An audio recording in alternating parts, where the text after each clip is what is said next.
વાત કરીશું સમાચારની। તો ખેડાથી હાલ મહત્વના સમાચાર સામે આવ્યા છે, જ્યાં ભાઈએ જ ભાઈને મારી નાખવાની સોપારી આપી હતી। મોટા ભાઈએ નાના ભાઈને મારી નાખવા સોપારી આપી હતી। નડિયાદના આલેન્દ્રા ગામમાં સંબંધોને તાર કરતી ઘટના સામે આવે છે।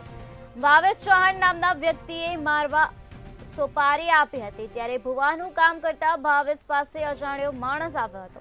અજાણ્યો શખ્સ માથામાં લાકડાના દંડા મારીને ફરાર થઈ ગયો હતો, ત્યારે ચકલાસી પોલીસે 4 આરોપીઓ સામે ગુનો નોંધીને વધુ તપાસ હાથ ધરી છે।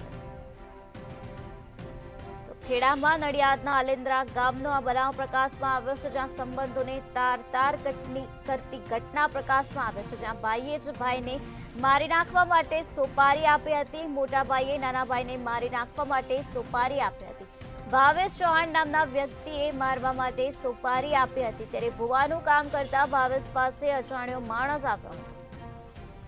અજાણ્યો શખ્સ માથામાં લાકડાના દંડા મારીને ફરાર થઈ ગયો હતો। ચકલાસી પોલીસે 4 આરોપીઓ સામે ગુનો નોંધ્યો છે અને હાલ આ સમગ્ર મામલામાં પોલીસ દ્વારા વધુ કાર્યવાહી હાથ ધરવામાં આવે છે।